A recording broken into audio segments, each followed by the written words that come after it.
This podcast deals with issues about LGBT families and trans-specific topics. We would love to hear from you and welcome your questions and comments.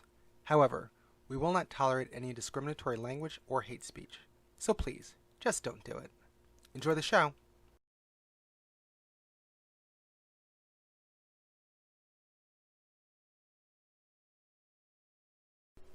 Hey everyone, it's Shannon. Before we get started with this episode, I just wanted to put a little content warning out there. This one is going to be a little bit of a heavier episode. We're going to be talking a little bit about the shootings that happened in El Paso and Dayton. And the majority of the episode is going to be focused on a discussion of race and race relationships in America right now. It gets a little heavy at times, but I think this is one of the more important episodes that we've done, and I think it's important for all of you to listen to. If you have any kids in the room, you might want to send them off to play somewhere, but after you listen to this, I think that maybe you might want to sit them down and have a good conversation about what we talk about.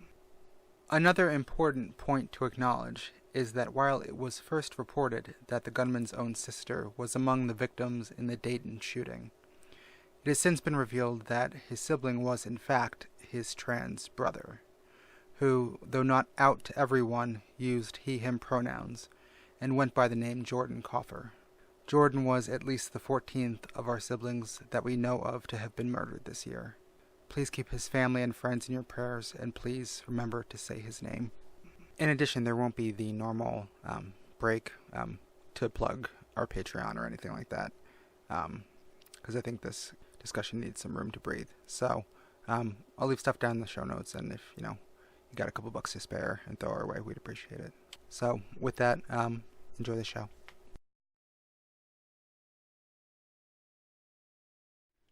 Because the more divided people are, the more power they have over us. Exactly. And that's what it really boils down to. It's fear and power and trying to maintain it for yourself.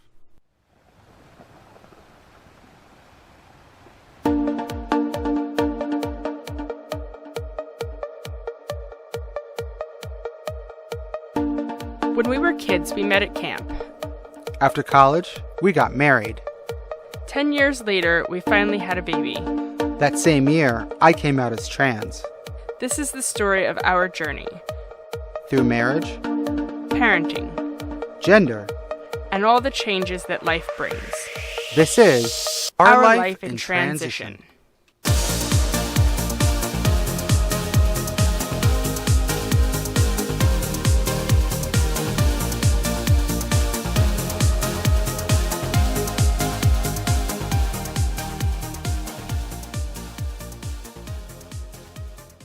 You didn't? I don't think so. Oh. Well, you should go and listen to our podcast sometime. It might be a good You idea. should. Coffee. Yeah, I mean, it might be nice to, listen to the podcast we actually make and work really hard. I am the podcast. Oh, wow.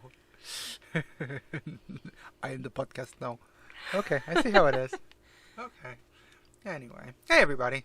Hello. Thank you for tuning in again to another delightful episode of Our Life in Transition. I am Shannon. And I am Rachel. And, yeah. Let's just get into it. You seem relaxed now. I had a massage. Yeah. And the dog is jealous. I don't. What is your malfunction? Why do you always have to add your 2 cents? Every podcast, you're like, I want to be part of the group. I'm part of the show. Yeah. You're not part of the show. Bugger off. Anyway. Well, that's good, because we're going to talk about a bunch of... Really fucked up shit. Yeah. This is going to be a fun one. We are recording this on August 6th.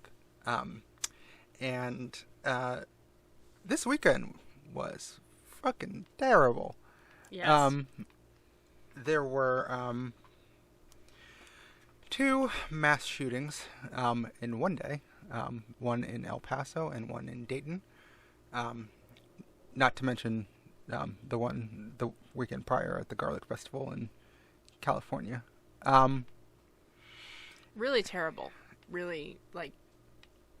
And, yeah, there's kind of no words. So... But all too commonplace. And, we could go ahead and send out thoughts and prayers, but that's not going to do too much. But still. Legit dog? Yes. I mean, we are sending our thoughts and prayers to all of the victims' families and that. For what it's worth. So, there's a lot of open questions about, why these things happened. The pundits and the talking heads and the politicians are doing their normal dance around the debate about gun regulations and whether there should be some sort of reform or not. And this isn't going to be a podcast debating the Second Amendment today, but... although we could. I have very strong opinions about that. But in at least one of the incidents in El Paso, there seems to have been an element of white supremacy going on. There was a clear racial component. Yeah. And we're going to talk about that a little bit. We're going to dive into a conversation on race in America, which is... Be prepared to be uncomfortable. Yeah, this is going to be a fun, light episode.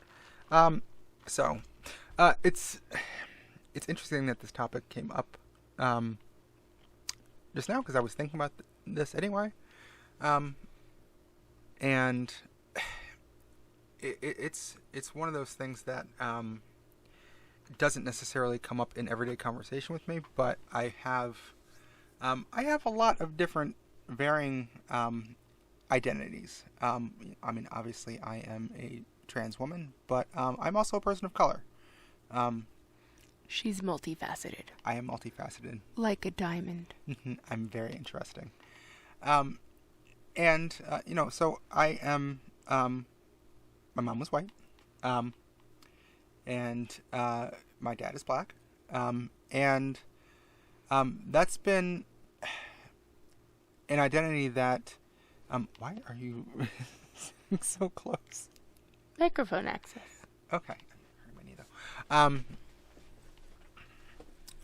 She doesn't want to be close to me. Well, I don't want you to break my knee.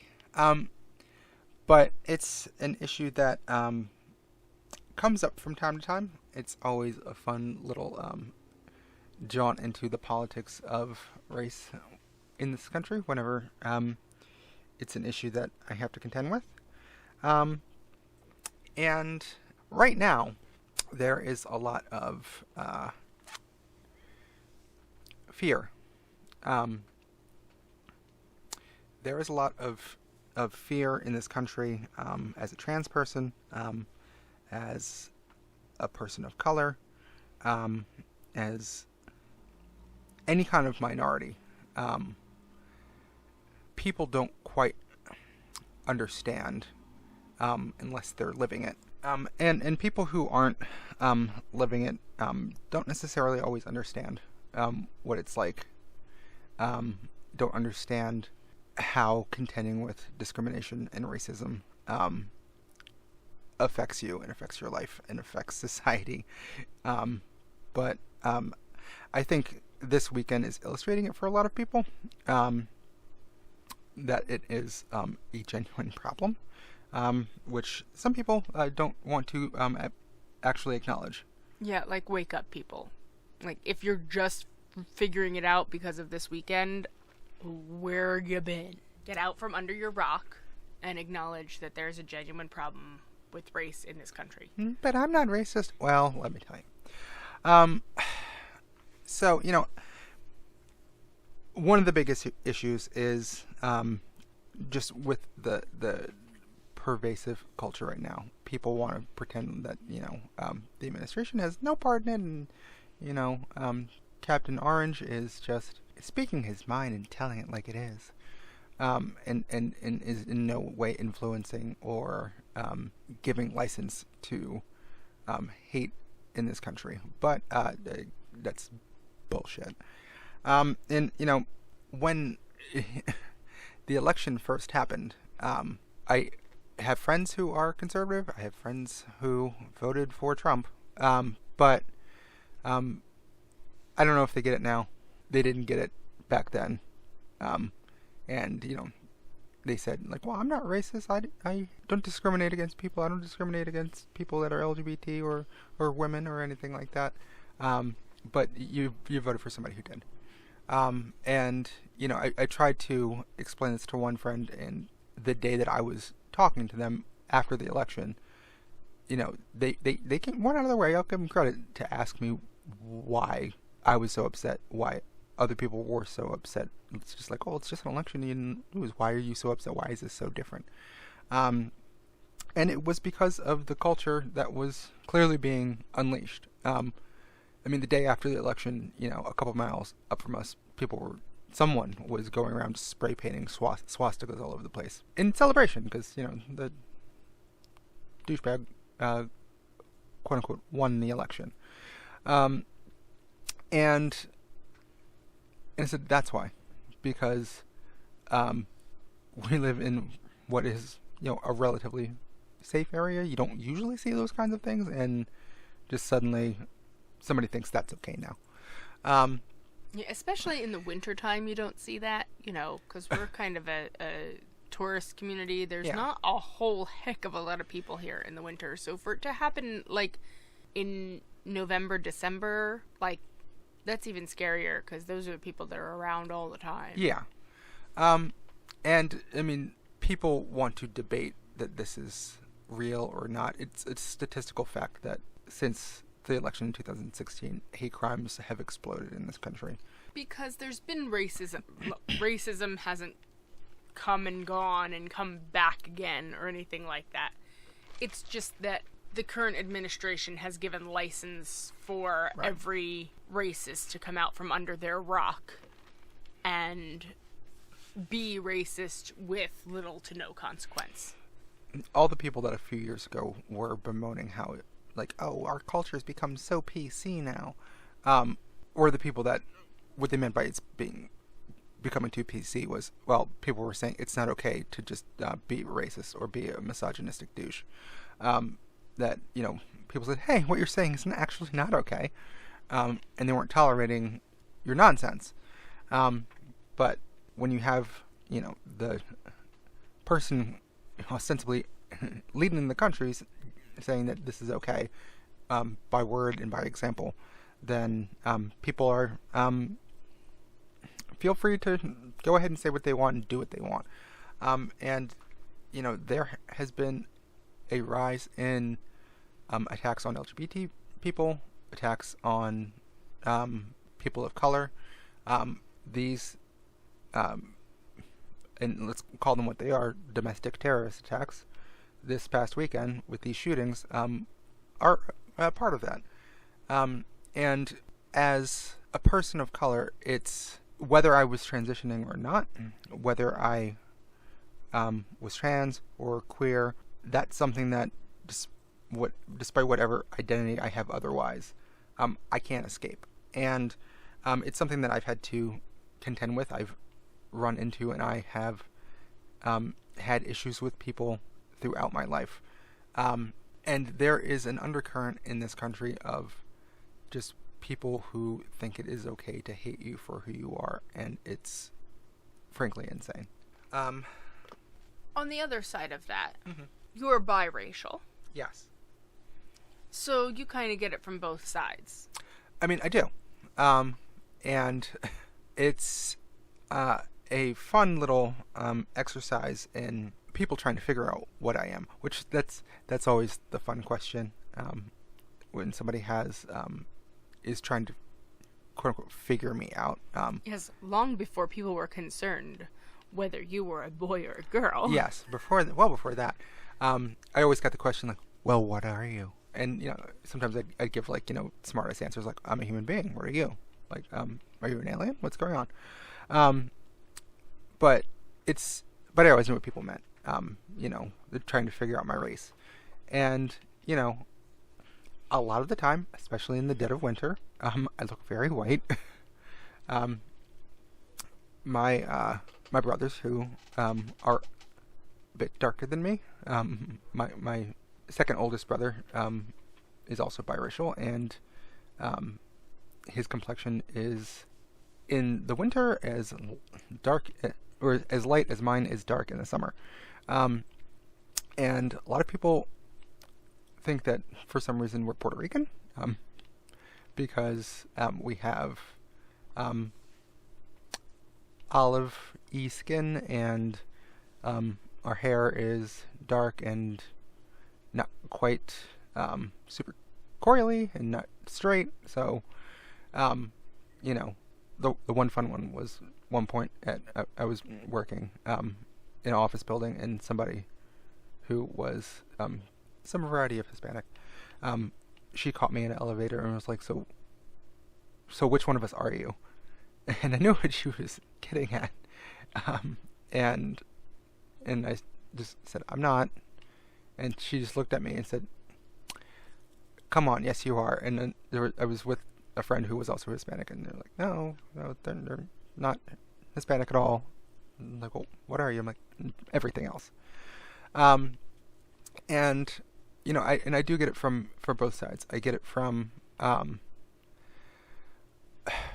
dealing with people who are white, who aren't necessarily racially aware. And I'm at a friend's party when I'm 14, and just somebody tells like a super racist joke, and then everybody in the room laughs for a second, and then pauses, stops, and the entire room turns and looks at me. And, oh my God. And then, and they're like, oh, well, no, we're not racist. Like, that was fucking racist. And you all laughed, so don't tell me that it's not. And don't try to downplay it like, that wasn't... If I wasn't in the room, you wouldn't all be guffawing still. You just caught yourself because I'm standing here and making you think for a second. But then I also get it from, the other side, from friends, from family members as well, who, question whether or not I am, quote unquote, black enough. Because I guess there's some sort of measure of what exactly is black. And, we talk about, gender and gender presentation and gender expression, but just as much there is some cultural understanding of racial presentation and expression, which, And I guess there are people who think they're the race police. I don't know. Yeah, and, I have people who, growing up, like, me being geeky and liking comic books was not black enough. Me, liking different kinds of music. Oh, well, clearly you're not black enough. I'm like, no, I'm sorry. I'm not that into JC. I'm sorry. Not my thing, but, I like the Beatles. Oh, well, why are you trying to be white? It's, I like what I like, and I do what I do, and no, I, didn't go out of my way to act or look a certain way. I was just myself. And some people get that, some people don't. My oldest brother, one time was having a conversation with someone else, and, he said, well, I just see them as them. That's who they are, and I don't understand why you're questioning what they're doing with themselves and how they dress and how they talk and how they act. There is no standard, and you can act and dress and talk and walk and be however you want, and it's nobody else's business except your own. But it is I don't know what it is. There is this tension to try to standardize what somebody is and who somebody is and who somebody can be. I mean, even to now, until recently, I've just decided I'm going to stop for at least the time being. I've been wearing a wig since I started transitioning because I was growing my hair out, and my hairline isn't quite what it used to be. So I was doing that to present how I'd like to. But, I'm wearing my natural hair now, but people were like, well, why did you choose that wig? It looks kind of white. Why didn't you choose like a blacker wig? I'm like, 'cause this is the wig that I wanted. This is how I wanted my hair right now. Leave me alone. There's always this kind of fight between you're supposed to be one thing or another. I mean, I grew up with two parents of different races, and they got together in the 70s, and when it was much more of an issue overall in society to be an interracial couple. And I will be 100% honest, there were people on both sides of my family who took issue with that at the time. They all got over it, but there were people in my mom's family who were like, oh, that's what are you doing when going out with a black guy? There were people in my dad's family who were like, why do you want a white girl? Like, the black girl's not good enough for you. And which says more about their attitude toward women or toward black women than it does about your dad's, because it's stupid is what it Yes. is. And but those same questions, those same attitudes, those same issues permeate down when you are biracial. When you have a biracial child, those questions come up. And even now we're contending with that to some extent because our daughter is still multiracial, but I mean, technically speaking, I guess she's less black than I am, because you were very white. I'm super, super white. Yeah, there's that. Anecdotally, this is how white I am. My mom did a DNA test, one of those Ancestry.com tests, and it came back that she's more pure German than actual people who live in Germany. Like, that we're whiter than the white people that we come from. We're like really white. Like a snowflake. Really, really white. You're whiter than the whitest whites that are whiting in the white part of Germany? Yes. This does not, however, mean we're Nazis, so. Yes. Oh, God. Let's just clear that up. Well, I mean, you're also partly Jewish, so there's that. Yes. But anyway. But, our daughter, is, the way she appears still can be confusing to people because her hair is, a kind of weird quasi-straight, quasi-curly thing going on, but she's also blonde, which is just... It's a mess. It's a mess. She's not blonde. She's got like a dirty blonde thing going on. She's not blonde. She's got like a sandy color hair. Yeah. She's not blonde, but she's also, doesn't have dark hair like we have. Well, which confuses the hell out of people because they're like, like, Shannon, you sure that you're this kid's parent? Because her kind of... their hair doesn't quite make sense. I'm like, well, if you... Trust me. She totally is. If you knew my mom, if you knew your grandmother, it makes sense. Oh, totally. And despite the fact that, if you break it down, I guess she's whiter than I am. Her skin tone is pretty close to mine. And, well, for the summer at least. Yeah. I mean, she but she does have a olivey. Yeah. Kind of Which, hue. Somebody mentioned to you, I guess one of the other parents at daycare was like, well, I hope she didn't do that. But, you told me that one of the parents at daycare just said to you one time, like, oh, she has such nice coloring, which is a weird thing to say. Yes, because, like, a horse has coloring. Yeah, well... a dog, I guess, has coloring. Well... A person doesn't have coloring. Yeah, well, there's a whole other deep dive into how people talk about minorities as well. Yeah. But it's like saying she has such lovely markings. Yeah. It was weird. But what Yes. was your response? I just said thank you. I thought you said, like, yeah, well, she's biracial or something.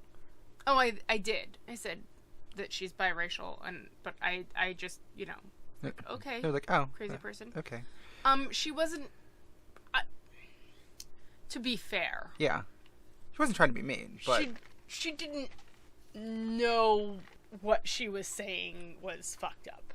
Yeah, well, and I mean, that's the thing. A lot of the time, people don't know enough to, know what they're saying is fucked up. But I mean, that just is what it is. But thinking about different ways in which I have to contend with my own racial identity. I mean, even within the LGBT community, it's complicated. There are issues within the LGBT community as well, where people think that, oh well, everybody is on the same page and being loving, and because they're all part of the because community. We're all part of this minority community. I'm like, well, there's still people who are racist within the LGBT community. People want to debate about the consistency in the design of the Philadelphia Pride flag, because there's a black and a brown stripe at the top. But the reason there's a black and a brown stripe at the top is because there were issues in Philly about inclusion. And so they said, no, we're going to be inclusive, and so they added that. And really, why would you object to that? Well, precisely, and that's the thing. Racial animus in this country cuts across all other demographics, cuts across age groups, cuts into different communities, and it's not just a black and white thing. It's a pervasive thing in all communities, and this isn't, to be fair, I'm not going to say that just white people are all racist. No, I'm not saying that. There are a lot of white people who are very much not.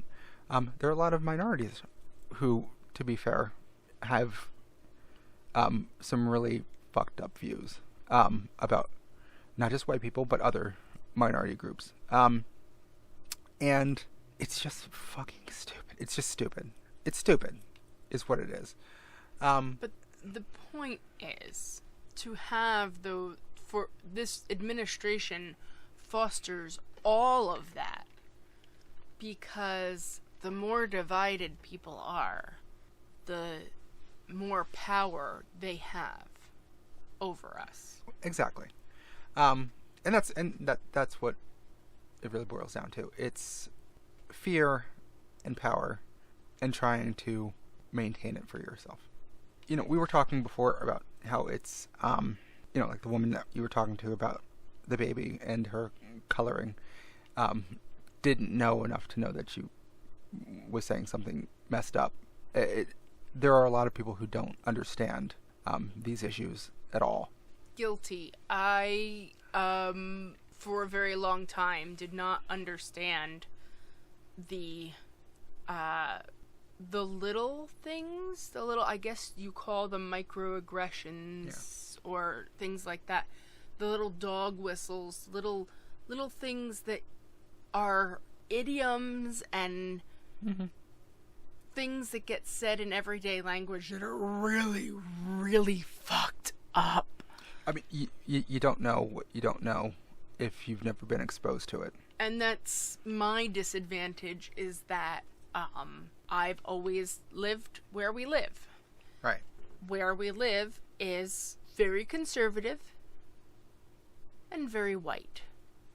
I did not have... there was a Twitter thing the one day about when was the first time you had a black teacher. Oh, yeah, I remember that, yeah.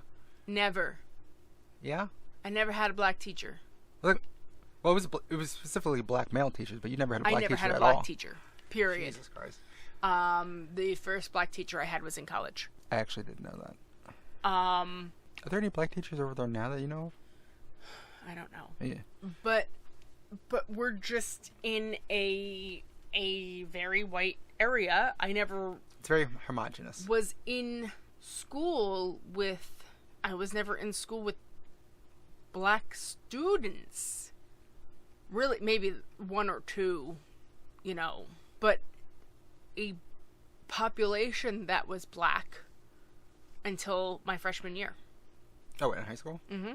Yeah, I mean, I remember there were some people when, you know, it came down to your prom, but... right, but yeah. But not until high school. So I really had no exposure to black people. I think the first, you know, black people that I met and were friends with was at camp, wasn't it? was at camp. Oh, jeez. And I started going to camp when I was 12. Yeah. Just before my 12th birthday. So... You went to camp, met a bunch of black people, and you're like, oh, well, this one over here, I choose you. And then we started dating. So... Well, yeah, but even before that... Yeah. You know, that was my only exposure. And I will be completely honest. My family, members of my family, have said very screwed up things about race. I think that in some cases it's a lack of exposure. In some cases it's a generational thing. Mm-hmm. In some cases it's a pervasive loop of Fox News. It doesn't help. So they don't help. But so growing up, I was not aware of what was wrong with what I was hearing. Right. You know, and even right after we started going out, I guess it was probably, I think we had this conversation like your first year in college or something like that, mm-hmm. where something came up. It was before, like...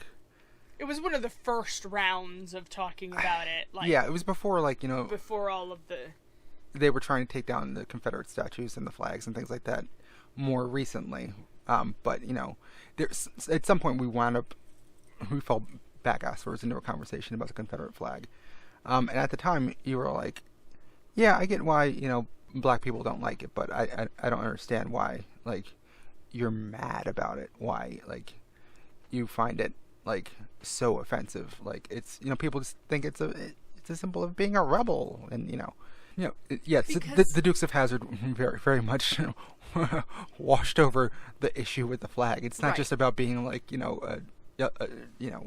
and bucking the system. And that was legitimately my exposure mm-hmm. to the Confederate flag was, you know... The Dukes of Hazzard the and rebellious Dukes of Hazzard and Leonard Skinner to an extent. Like, yeah. You know, so I did not understand. Let me just... Disclaimer here. Please don't send me hate mail. I get it. I get it now. There have been many conversations, and I understand. And, like, I think Shannon will say that I'm on the right side of this now. Yes. Just don't send me hate mail, okay? Yeah, just leave her be. She's with us now. It's okay. I'm evolving. You know, and it's one of those things that, you know, we actually, in that conversation, like, I actually think I wound up crying, trying to explain it, because I so desperately wanted you to understand why it was upsetting. And I think, you know, we had a conversation about... To be fair, you cry a lot. Well, yeah, I mean, more so now, but, mm-hmm. You know, I talked about, you know, the Klan walking down the street when my dad was growing up in Birmingham. And, you know, some of the fucked up shit that he saw. And what those symbols mean. And, you know, they're not innocuous. There's reasons that they are used. There's reasons behind... Even if, like, you think that, oh, it's just I'm being, you know, a rebel. It's part of my history. Like, well, yeah. Well, it's the reason it's a symbol of rebellion is because it's a history of rebelling in order to suppress black people. And, you know, and even more so than the historical usage, the modern usage, it came back into fashion explicitly because of that. And people don't have conversations with one another. People don't understand things because they're not willing to sometimes shut up and listen to why something's an issue.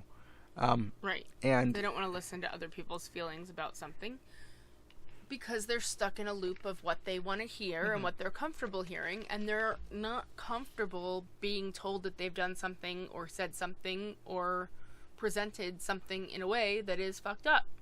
A lot of people's first reaction when somebody says, you've hurt me, is to get defensive and put up a wall and go, no, I didn't do anything wrong. It's like, well, you maybe didn't intend to do anything wrong, but, you know, the road to hell is paved with good intentions. And it's very easy to perpetuate hate and animus and racism if you're not willing to understand why it's hurtful, where it comes from, and look at the perspective from someone else's side. You know, and it's one of those things where, you know, today I was listening to another podcast and they pointed something out about these shootings this weekend, that it was the largest, the one in El Paso was the largest racially motivated mass murder since 1921, since the massacre in Tulsa, Oklahoma.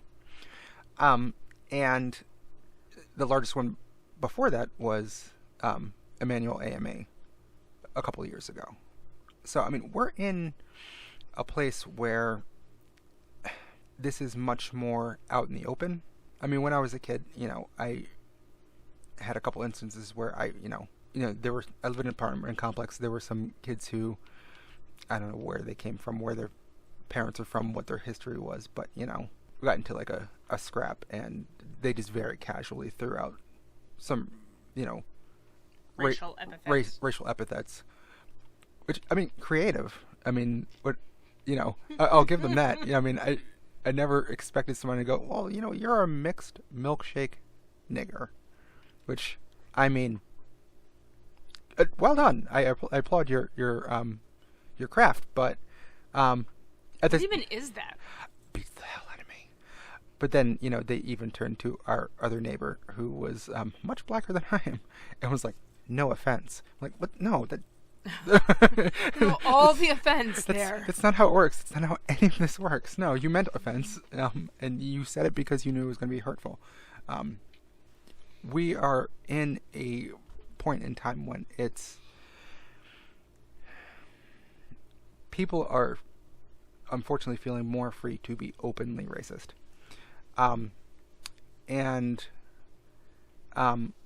You know, some people go like, I don't understand what's happening. I feel like we're going backwards. I thought we were past this. And just because we elected a black president does not mean we are past this, people. Not all of us elected a black president, and that's the thing. Some of you out there probably not listening to this podcast, but maybe some of you didn't. And some people explicitly because he was black. A lot of people seem surprised that, like, this is a new development. I'm like, well, this isn't new for me. No, it's just been an undercurrent for a long time, and now you're free to be as racist as you want. Yeah, and, you know, one of my favorite quotes, and I think I might have thrown it out on this podcast before, but is, you know, the arc or the moral universe is long, but it bends towards justice. I think you've found a way to work that into every podcast so far. Not everyone. Maybe one or two. I didn't say it last week. That's true. I was doing all the talking. That's true. I was just sitting here. If I'd let her talk more, she would have. Mm-hmm. But, you know, yeah, it's long, and it's one of those things where I think we'll get there one day. But in the meantime, it doesn't mean that it's a straight line. It's an arc, and there's stops and starts. And but something that you said a few weeks ago when you did throw that out last time was that it doesn't bend by itself. Mm-hmm. And here's the thing. I saw this on Facebook. I'm borrowing it because it is absolutely pertinent. It's not enough any longer to just not be racist yourself. You have to be, we all have to be blatantly, vocally, loudly anti-racist. Exactly. Because that's how the bend happens. Yeah. I mean, for everybody out there that's going, well, I'm not racist, that's great. But if you know, Here's another quote. All evil needs to flourish is for good men to do nothing. Right. If you sit on your ass. And women. Yes. Not a guy-girl thing. And people in between. Okay, we're on a podcast with... Maui is a hero to all. Sorry, I just quoted Moana. It's our daughter's favorite. I'm sorry. Hey, you're welcome. But, it's not enough to just sit back and be chill and go, I'm not a bad person. You have to actively fight on behalf of people because there are bad people out there. There are people who may not think that they're bad, may not think that they're doing anything wrong, but are doing fucked up shit. Thinking that it's okay. And they need to be called on it. And they need to be called on it because that's how people learn. Right. And you don't know, maybe they're doing fucked up shit because they don't know that what they're doing is fucked up. Mm-hmm. If you live in an echo chamber, if you live in a bubble, then you don't know. Yeah. And you can't assume that everybody who is being fucked up is doing it on purpose. They might just be ignorant of the issue. And even if they are doing it on purpose, they should be made to feel uncomfortable for doing it. Right. So call them out anyway. That you just as you would as an ally of the LGBT community, going back to last week, just as you would advocate for LGBT rights, you need to do the same for other minorities and be an ally there too. And even if that only means calling people out on their bullshit, you need to do it because people need to realize that it's still not okay. So, before we started recording and we were trying to figure out exactly where we're going to go and how we're going to end this, I don't know. I don't know what the answers are. I don't know what the solve is. I mean, I could probably make a lot of money trying, if I did and go around like, here's the solution to all of America's problems with race. I could get very far if I was the person that finally cracked that egg. No, because even if you had the solutions, if there's not a willingness to implement it, it doesn't matter. Well, there you go. Changing hearts and minds is not that easy. No. But the only way that you do it is by trying. By consistently, clearly, openly advocating for all oppressed people. So, I mean, the number one thing you can do, like we said last week, and I'll keep beating this drum until something changes, is vote. Get your ass out there and vote. I said it first. Like, I know where you're going. I know the answer. Call on me. Call on me. Ooh, ooh. But yeah. So I mean, I know a lot of you out there are hurting right now. A lot of you are scared. But we're going to get through this. Somehow.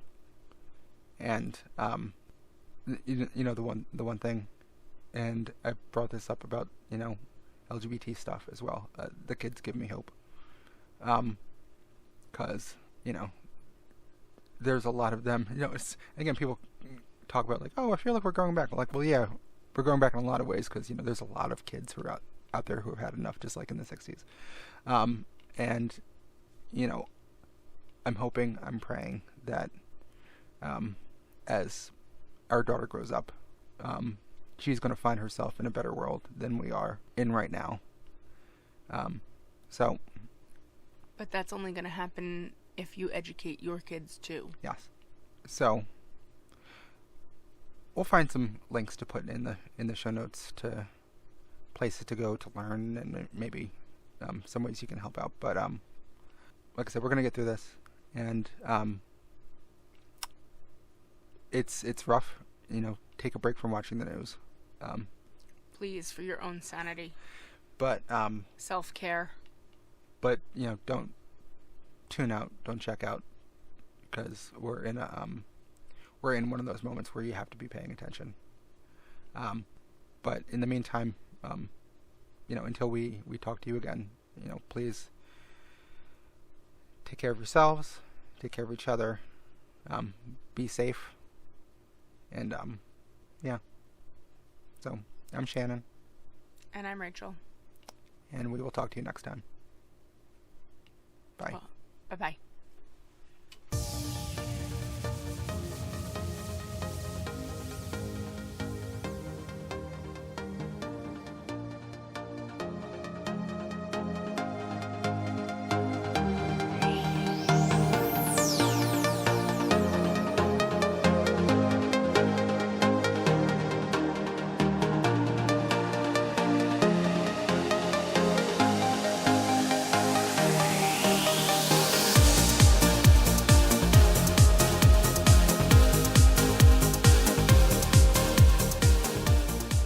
Thank you again for listening to Our Life in Transition.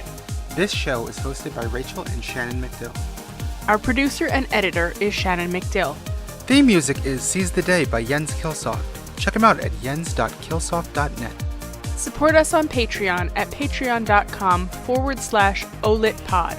That's /OLITPOD. Your support makes this show possible. Thank you.